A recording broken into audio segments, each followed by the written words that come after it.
Abra sua Bíblia, então, livro de Gênesis, o livro dos começos, capítulo 21, e nós vamos ler alguns versículos do 8 a seguir, falando da vida de Ismael, um menino, filho de Abraão. Diz o texto, versículo 8 a seguir: Isaque cresceu e foi desmamado. Naquele dia em que o menino foi desmamado, deu a Abraão um grande banquete. Vendo Sara que o filho de Agar, a egípcia, o qual ela dera à luz a Abraão, caçoava de Isaque. E disse a Abraão: rejeita essa escrava e seu filho, porque o filho dessa escrava não será herdeiro com Isaque, meu filho. Pareceu isso muito penoso aos olhos de Abraão, por causa de seu filho. Disse, porém, Deus a Abraão: não te pareça isso mal por causa do moço e por causa da tua serva. Atende a Sara em tudo o que ela te disser, porque por Isaque será chamada a tua descendência. Mas também do filho da serva farei grande nação, por ser ele teu descendente. Levantou-se, pois, Abraão de madrugada, tomou o pão, um odre de água, pô-los às costas de Agar, deu-lhe o menino e a despediu. Ela saiu andando errante pelo deserto de Berseba. Tendo-se acabado a água do odre, colocou ela o menino debaixo dos arbustos. E afastando-se, foi sentar-se defronte à distância de um tiro de arco, porque dizia, assim não verei morrer o menino. E sentando-se em frente dele, levantou a voz e chorou. Deus, porém, ouviu a voz do menino. E o anjo de Deus chamou do céu a Agar e lhe disse: que tens, Agar? Não temas, porque Deus ouviu a voz do menino. Daí de onde está. Ergue-te, levanta o rapaz, segura-o pela mão, porque eu farei dele um grande povo. Abrindo-lhe Deus os olhos, viu ela um poço de água, e indo a ele, encheu de água o odre e deu de beber ao rapaz. Deus estava com o rapaz, que cresceu, habitou no deserto e se tornou flecheiro. Habitou no deserto de Parã, e sua mãe o casou com uma mulher da terra do Egito. A mão de Deus na história de Ismael. Pois bem, Sara era esposa de Abraão, mas Sara era estéril, não podia gerar filhos. E sabe quando Deus tem uma promessa, mas a gente tenta adiantar as coisas para ajudar Deus, a gente acaba atrapalhando? Então, Deus havia prometido: calma, Abraão, calma, Sara, vai chegar um neném, vou te dar um filhinho. Só que a promessa demorou e a Sara contratou uma mãe de aluguel, barriga de aluguel. E aí veio a escrava que teve o filho de Abraão, que se chamou Ismael. Mas passou um tempo, a promessa de Deus se cumpriu. E do ventre de Sara nasceu o filho da promessa de Deus, o Isaque. E agora o que fazer com os dois? Um é o filho da promessa, outro é o filho da pressa. Chega um dia que acontece um fato inusitado. Era o dia do desmamar do pequeno Isaque. E na tradição daquele tempo se fazia uma festa. Quando a criança desmamava, era oferecida uma festa. Depois, com 12 anos de idade, outra festa, e assim por diante. Na idade da maturidade, um ritual de abençoar o menino. Mas, primeiro ritual, ele parou de mamar. Então, convidaram bastante gente. Eu imagino como uma festa de um ano, uma festa de aniversário. E lá estava o Isaque sendo paparicado naquela festa. E o outro filho de Abraão, o filho da pressa, o Ismael, olhando de longe, vendo a cena. E ele também era filho de Abraão. Acontece que a mãe, a Sara, chega para o Abraão e diz assim: Abraão, o Ismael está caçoando está rindo, está tirando uma do nosso filho, do Isaac. Manda a serva Agar, mãe de Ismael, e também Ismael, para fora daqui. Não quero mais. Abraão titubeou, Abraão pensou, repensou, entristeceu o coração, mas Deus disse a Abraão: pode deixar, manda que eu estou cuidando, eu estou guardando o futuro deste menino chamado Ismael. E aqui algumas crises acontecem com a mãe e com o filho. Quero me centrar na pessoa do filho, o pré-adolescente chamado Ismael. O que é crise? Crise é um contexto de perigo, de tensão, de conflito, é uma fase de ruptura, é problema à vista, é situação aflitiva. Isso é crise. E 6 crises, pelo menos, eu consigo encontrar na vida do pequeno Ismael aqui. Um menino enfrentando crises da vida. Você pergunta, crianças sofrem crises? Sofrem. Na sua idade, ou talvez nem expressando, nem conseguindo falar, mas elas sofrem algumas crises. E aqui nós encontramos Isaac. Primeira crise, a crise de inadequação. O filho de Agar, versículo 9, caçoava. Talvez é o registro mais antigo de bullying. O menino mais velho caçoando, rindo do mais novo. E num dia festivo do mais novo. Sabe aquela situação de mães superprotetoras que, ao invés de resolverem um problema, preferem a ruptura? E, por vezes, crianças brincam e crianças brigam. E aí os pais entram no meio. Pai, mãe, defendendo aqui, defendendo ali. E as mães brigam. E as crianças depois fazem as pazes e continuam brincando.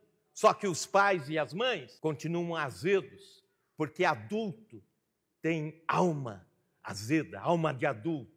As crianças não. Mas o que aconteceu? A Sara disse, manda embora o Ismael, manda embora. Inadequação. Ismael era filho da escrava, também com Abraão. Ismael não pedira para nascer. Era essa a condição, mas ele se sentia inadequado naquele contexto. Uma brincadeira já era motivo de ruptura. Quando você está inadequado num lugar, dá a impressão que acontecem pequenas coisas assim, mas que são supervalorizadas assim.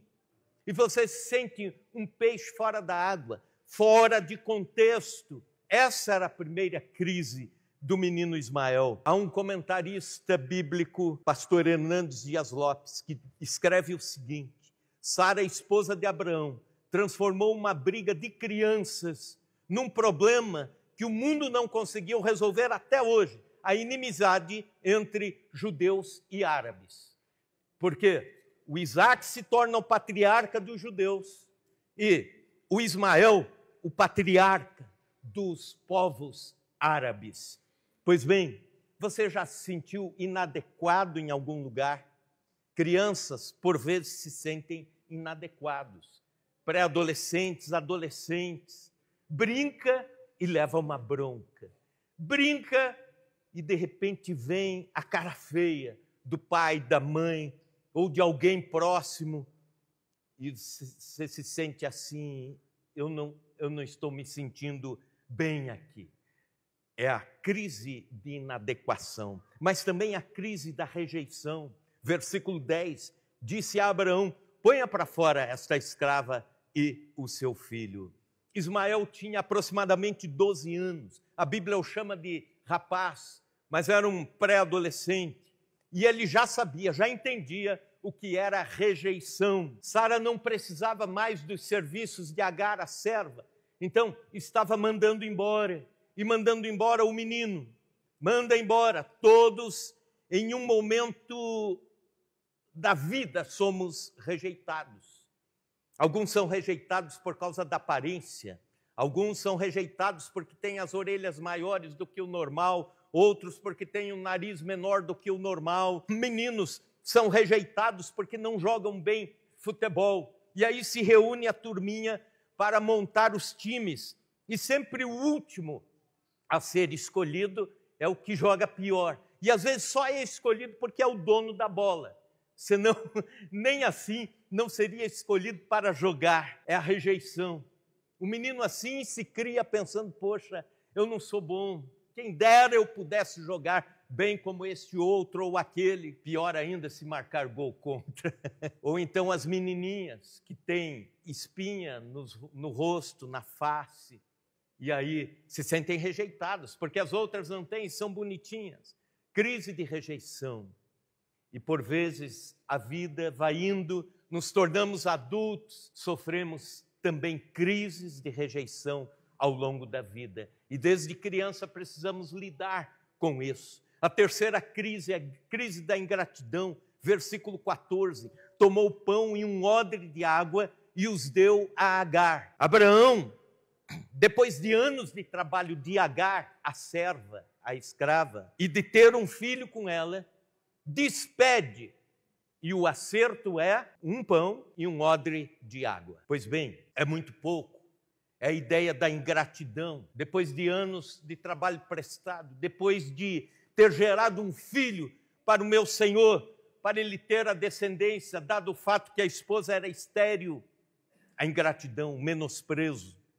Eu pensei nisso quando li este texto. Sofrer com ingratidão é muito duro e dói. Crianças, por vezes, sofrem com ingratidão também. Crise de falta de direção. Veja o versículo 14. E ela saiu andando errante no deserto de Berseba, naturalmente com ele, o Ismael. A palavra saiu errante quer dizer sem rumo, sem direção, não sabendo para onde ir, e num deserto.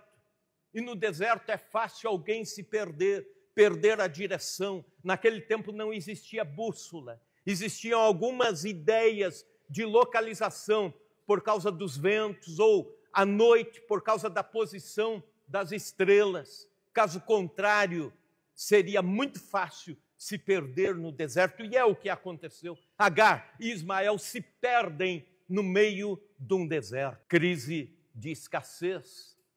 Versículo 15. Tendo-se acabado a água do odre, colocou ela o menino debaixo de uns arbustos. Um odre de água para duas pessoas, uma adulta e um pré-adolescente. Esse odre iria acabar rapidinho. Eu conversava, certa ocasião, com um adido de guerra que serviu nas forças da ONU lá na Palestina e conhecia bem aqueles locais de deserto, de alta temperatura.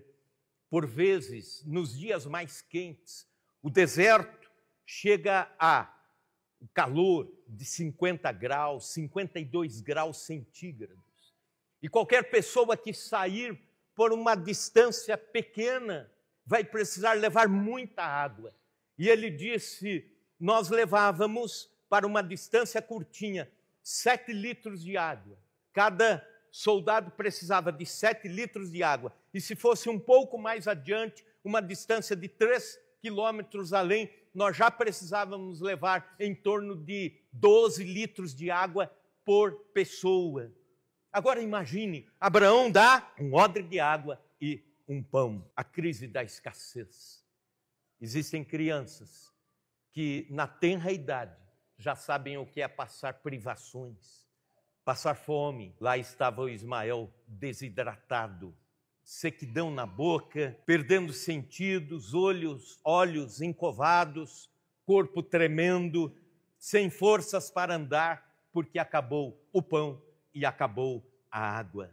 Crise de escassez. Mas também a crise de abandono. Veja comigo o versículo 16. E afastando-se, foi sentar-se de frente, à distância de um tiro de arco, porque dizia, assim não verei morrer o menino. E sentando-se em frente dele, levantou a voz e chorou. Essa é uma das cenas mais tristes da Bíblia Sagrada. Essa é uma das cenas mais tristes do livro de Gênesis. A mãe, Agar, vê o filho morrendo e ela diz, eu não quero nem ficar perto. e ela se afasta. E de longe, ela chora porque o menino está morrendo. E o menino também chora porque está vendo o sofrimento da mãe e ele está indo embora. Uma situação desesperadora para uma mãe. É o momento mais difícil. Eu tenho certeza, conheço coração de mãe. A Agar, com certeza, diria para Deus assim: Deus, permita que eu vá, me leva, mas deixa o meu menino viver. Deixa o meu filho continuar vivo. Quando ela percebe que não há o que fazer, ela fica de longe, orando, olhando, chorando. Que história triste. Essa história se repete de muitas situações. Mães que choram e não querem ver o filho sofrer. Mães que choram e não querem ver o filho caído nos vícios, no crime, na violência, na prostituição, e preferem por um momento virar o rosto para não ver a cena. No ano de 1984, eu fui assaltado na Grande Curitiba, onde morava. Fui para a delegacia para prestar a queixa, delegacia de furtos e roubos da Polícia Civil. Vi uma cena, preparando o texto hoje, preparando a mensagem, lembrei-me dela. A cena de um moço sendo levado, algemado, porque foi preso num ato de assalto e tal. Foi levado. E ele estava sentado, aguardando até o escrivão chegar e tudo mais. Daqui a pouco chegou a mãe dele. E a mãe dele ficou num lugarzinho ali, quieta, chorando, tentando justificar, tentando conversar com o policial, com o delegado. Em dado momento, aquele rapaz ficou alterado, ficou bravo. E o policial, então, de uma forma agressiva, o fez sentar, citando um palavrão, empurrando o rapaz, desferindo um tapa no seu rosto, e a mãe então se retirou e foi chorar lá. É o coração de mãe, é o que está acontecendo com esse menino Ismael, é o que está acontecendo com a Agar. Crise de abandono, versículo 16, mas também no meio das crises, Deus começa a trabalhar. Deus trabalha com as crianças. Agora escute isso. A mão de Deus trabalha a favor das crianças. Nós vimos isso agora há pouco. A mão de Deus trabalhando pelas crianças. Deus ouve a voz de crianças. Sabia disso? Versículo 17. Deus, porém, ouviu a voz do menino. Repita isso comigo. Deus, porém, ouviu a voz do menino. Deus ouve crianças, muito mais do que ouve a nós adultos. Isso me faz lembrar pastor Carlos Queiroz, carinhosamente chamado de Carlinhos Queiroz. Ele vai estar conosco em fevereiro do ano que vem aqui na igreja, pregando. Carlinhos Queiroz estava pregando numa igreja bem numerosa e bem silenciosa, bem apática, uma igreja muito bem organizada, mas assim, aquela ideia de que é tudo tão organizado que se uma agulha cair no chão, a gente consegue ouvir. E uma criancinha começou a chorar, a mãe ficou preocupada e pegou aquela criança e saiu pela porta, e aí uma diaconisa ajudou ainda, abriu a porta e tal, e Carlinhos interrompeu a pregação e disse: não, deixa a criança aqui, volte para o seu lugar, ouça a palavra de Deus, deixa a criança chorar. E depois ele disse assim: talvez a única voz que Deus estava ouvindo naquele culto era a voz daquela criança chorando. A mão de Deus acolheu o menino, a mão de Deus acolheu o Ismael, a mão de Deus. Mas também, Deus tem um propósito com as crianças, versículo 18. Eu farei dele um grande povo. É a promessa de Deus, é o propósito de Deus com as nossas crianças. É Deus levantando desde a tenra infância homens e mulheres que a gente diz é o futuro da igreja, mas eu costumo dizer é o presente da igreja também. Só que no futuro de uma forma mais intensa, eles serão usados por Deus. Quando olho para aqui, as crianças da igreja, por exemplo, a Carla, participando de vigílias de oração. Numa ocasião, a gente estava na oração no monte e a Helena levou o cobertor para ela deitar no chão e ficar ali enquanto a gente orava, clamava, ela lá junto. Na EBC, Caleb está sempre aí no Fusão, depois ele está na secretaria da igreja, depois ele está na quarta-feira no culto, e depois ele está no domingo no culto, ele está lá no Geração Viva. O outro Caleb, da Inês, também lendo a Bíblia, afiado para responder perguntas da Bíblia, da palavra de Deus.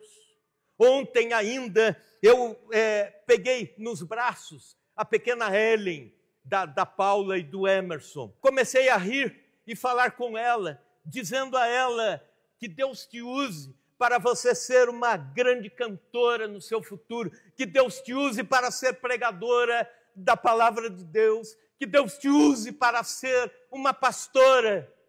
E aí eu tirei a chupeta e ela abriu um sorriso. Eu imagino, ela estava entendendo isso, mas no coração eu estava orando e profetizando sobre o futuro dela. Eu tinha 7 anos de idade. Alguns irmãos já conhecem esse episódio. Estávamos num encontro de avivamento na cidade de Paranavaí, no norte do Paraná. Papai era pastor de uma das igrejas e as caravanas foram. O encontro decorria num ginásio de esportes. Eu era muito tímido, ficava sempre ali ou do lado da mãe ou do lado do meu irmão mais velho e estávamos por ali, eu ficava sempre quieto. E quem estava pregando era o pastor Mário Roberto Lindstrom, um dos fundadores, pioneiros da igreja Avivamento Bíblico. E esse pastor tinha uma oratória, uma pregação empolgante, impressionante. E ele falava grosso, descendente de sueco, um homem de presença. Ele vinha passando pela fila do almoço, e estava eu e minha mãe na fila do almoço, e ele indo para algum lugar, e ele andava muito rápido, a passos assim bem firmes, extensos, e ele parou assim, perto de mim, e colocou a mão dele na minha cabeça, quase esmagou o meu crânio, né? Ele tinha uma força. E ele chacoalhou minha cabeça assim e olhou para minha mãe e disse: este menino será um pregador do Evangelho. E isso eu nunca mais esqueci. Pai, mãe, profetize futuro espiritual, ministerial para os seus filhos. Igreja do Senhor, profetizemos sobre essa nova geração. As crianças que estão aí nos nossos bancos, no nosso cotidiano, que Deus use a eles muito mais do que usa a nós. Ore por isso, peça isso a Deus. A mão de Deus estava trabalhando pelo futuro de Ismael. A mão de Deus cuidando do futuro do pequeno Ismael. Mas também uma terceira ação da mão de Deus, Deus operando milagres por crianças. Veja comigo o versículo 19. Um menino estava morrendo e de repente Deus diz para Agar: Agar, olhe, abra os olhos, tem um poço na sua frente. E aí milagrosamente aparece um poço no deserto, no meio do deserto. E ela vai tirar água para ele. O Ismael passa a viver novamente. Estava morrendo. Milagre de Deus. Deus opera milagres por crianças. Deus opera milagres na vida de crianças. É a mão de Deus operando milagres nas vidas das nossas crianças. Mas também Deus tem identidade para a vida das crianças. Veja comigo o versículo 20 e 21. A Bíblia diz que ele se tornou flecheiro. As crises de um menino pré-adolescente moldaram, quem sabe, a sua vida para a arte da guerra. Deus precisa de meninos e meninas que no futuro sejam influentes nas artes, na economia, na política, no esporte, na saúde, no magistrado. Deus precisa levantar, creio eu, essa geração para ser bênção para a nossa nação, para ser bênção no nosso Brasil, para ser bênção onde estiverem. Este menino se torna flecheiro e se torna pai de todos os povos árabes. Precisamos orar para que Deus abençoe a identidade dos nossos filhos em termos de futuro, de profissão, de colocação na sociedade. Precisamos orar e colocar na presença de Deus. Precisamos dizer para o nosso filho, para a filha: você será uma bênção, Deus vai te usar, você será um grande homem de sucesso, uma mulher de sucesso naquilo que faz. Precisamos ter esse incentivo para o futuro dos nossos filhos. Infelizmente, ainda existem pais, ainda existem mães que olham para o filho e dizem: você está indo muito mal, você não vai ser nada, você não vai conquistar nada desse jeito. Vire essa chave, que as suas palavras sejam abençoadoras para a vida dos Ismaéis que Deus coloca ao nosso redor.